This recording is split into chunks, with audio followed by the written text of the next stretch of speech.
Doug, thank you for taking time to talk to us. You wrote a piece not too long ago, um, and you said the U.S. has to take steps to de escalate regional tensions and limit the great power competition following the U.S. withdrawal from Afghanistan.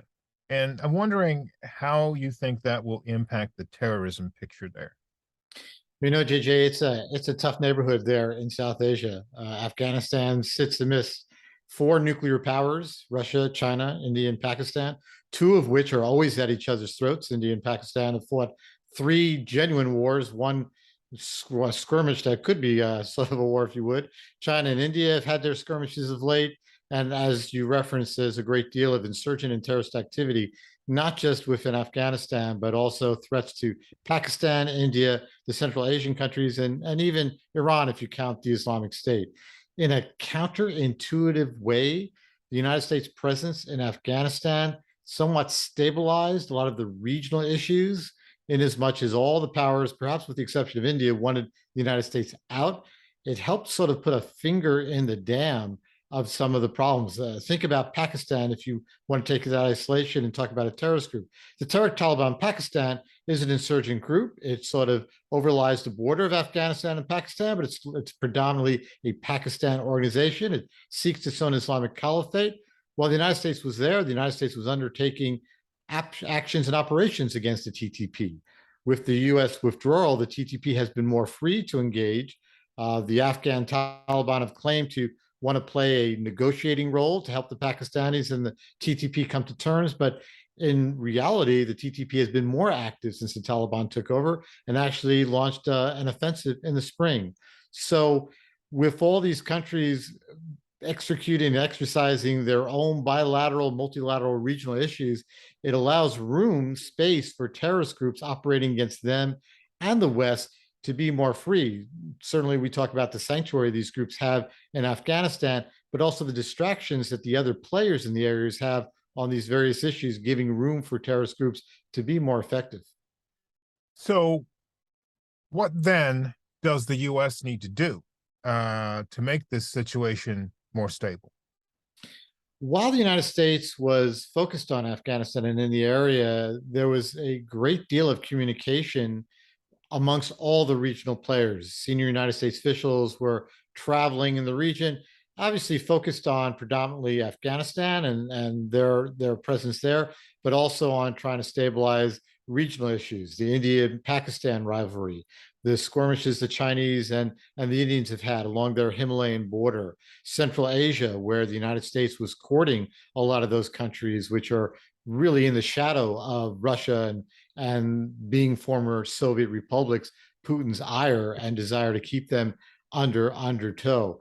I think the United States needs to first and foremost pay attention to the area, even though we're no longer in Afghanistan. Understand the price on the great power competition landscape of ignoring it or being single threaded in terms of just looking at Afghanistan and the CT picture. We see Russia in Ukraine. Russia likewise is trying to keep those Central Asian countries under tow, all of which suffer from the instability of the area and the action of Al Qaeda aligned insurgent groups such as the Islamic movement of Uzbekistan, the Islamic Jihad Union, all of which seek to overthrow the governments in Central Asia at this time. So I think not just focused on the hard power of the past, but soft power interests in Afghanistan. Obviously, it doesn't do the United States any good for Afghan people to suffer. If there's a way to stave off starvation and the human crisis there without putting money in the hands of the Taliban that could be used elsewhere. We see the recent flooding in Pakistan, which that only further destabilizes a country that's susceptible to a jihadist movement. We've seen that growing in the area. India, Modi has really pursued a very Islamophobic policy of Hindu national politics. We need to court the Indian government, but in a way that doesn't continue to disenfranchise Muslims. So it's a tension, it's more a use of soft power and hard power options when you're talking about Russia and China, the Quad when it comes to Chinese aggression. So balanced policy, but foremost active attention there. Okay, so let's try to break it down just briefly, if possible.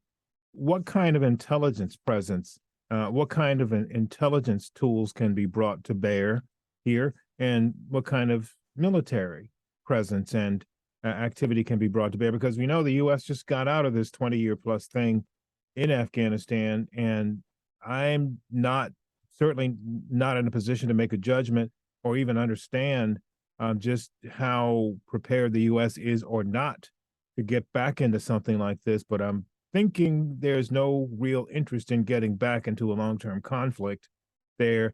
So take a look at the intelligence military breakdown in terms of actually doing some work there. As an intelligence officer, my experience is always talking. Communications is good, even to your enemies.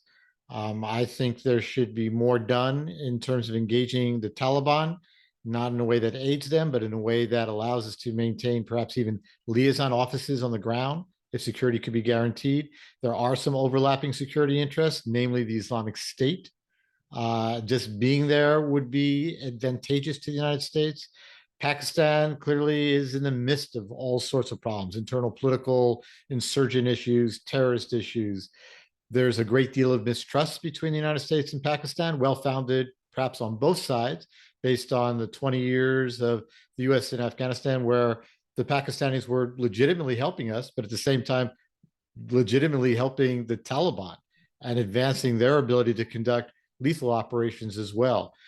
I think there are programs where you can find overlapping interests. Certainly, the United States and India have an overlapping interest in restraining Chinese aggression. India is part of the Quad. That's Japan, India, the United States, and Japan.